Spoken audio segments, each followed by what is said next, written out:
ба дастаи бузурги футболӣ ва таърихӣ будани Манчестер Юнайтед ҳамагон розӣ ҳастанд, вале баъзе қарорҳои ин даста дар гузашта то ҷои ноадолатона буданд. Дар ин навор ҳолатҳоеро мегӯем, ки Манчестер Юнайтед ноэҳтиромӣ нисбати легендаҳояш кардааст.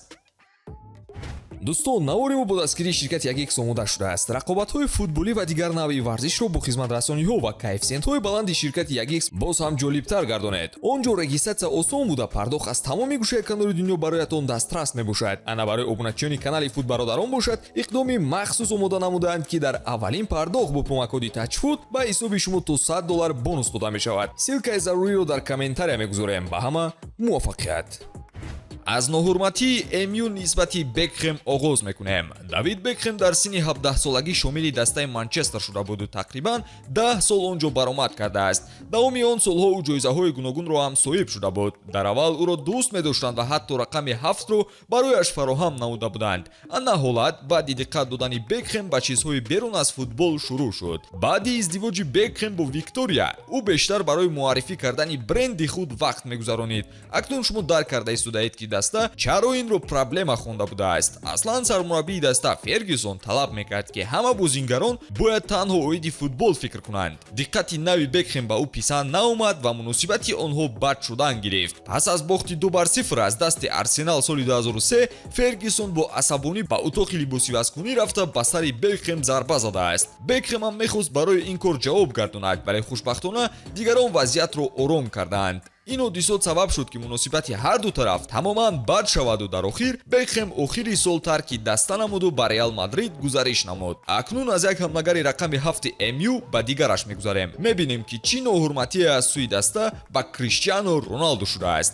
Манчестер Юнайтед ва Роналду ду ба ҳам оид доранд. аввалин бо трансфери таърихӣ ва нархи гарон поин ёфта буд. дуюмин бошад бо баҳсу нофаҳмоиҳои бузург. вақте Роналду бори дуюм шомили даста шуд, ӯро гарм пешвоз гирифтанд ва ҳатто голи зебое дар дебюташ ба самар расонид. новобаста аз мавсими нобарори даста, Роналду голҳои муҳимро ҳамонро ба самар мерасониду беҳтарин нишонзан гардида буд. ҳама ҳолат бо омадани Тенхаг иваз шуд. аввалан даста ӯро барои бемор будани кӯдакаш ва дер пайвастан ба тамринҳои пеш аз мавсимӣ дастгирӣ накард. ин ҳам тамом не, ӯро дар давоми мавсим дар курсии эҳтиётӣ ҷой доданд. акнун инаш пӯшида нест, ки Тенхаг бо ин роҳ Роналдуро ҷазо додан мехост. як чиз фаҳмо шуд, ки на даста ва на сармураббӣ оиди беҳтарин бозингарашон фикре ҳам намекунанд. роҳе ба ҷуз тарки даста кардан барои Роналду намонда буд. ҳарду тараф шартномаи ҳамкориро пеш аз муҳлат қатъ карданду Роналду бо Юнайтед хайру хуш кард. канори Роналду боз легендаи дигаре ҳам ҳаст, ки ноҳурматӣ нисбаташ дидааст.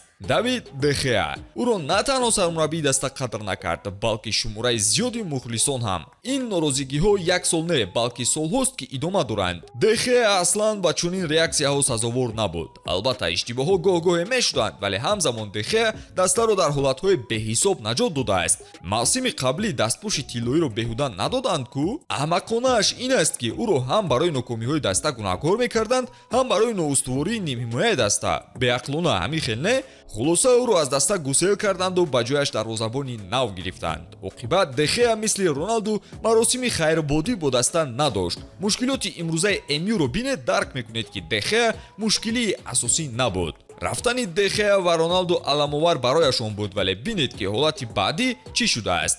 Яп Стам ҳимоятгар Яп Стам ҳам муддати дароз дар Манчестер Юнайтед боқӣ намонд. ӯ бояд дар рӯйхати мо ҷой мегирифт ва ана бинед сабабашро. Яп Стам бозии устувор нишон медод ва дар 2 соли аввалаш дар Лигаи Чемпионҳо беҳтарин ҳимоятгар эълон мешуд. ҳолат дар соли сеюм баъди ба нашр баровардани автобиографияш иваз шуд. шумо ҳам шояд пурсед, ки чӣ хел як китоб сабаб мешудааст, ки муносибатҳо бад шавад. ӯ дар китобаш қайд кардааст, ки пеш аз омадан ба Манчестер, сер Алекс Фергюсон ба дастаи собиқаш PSV рафта бо ӯ сараввал ҳарф задааст. аз ин чиз Фергюсон ба хашм омад ва баъди мавсими сеюмаш ӯро ба Латсио фурӯхтанд. фурӯши бозингар аслан мушкилӣ набуд, вале ин навбат ӯро бе огоҳонидан гусел карданд.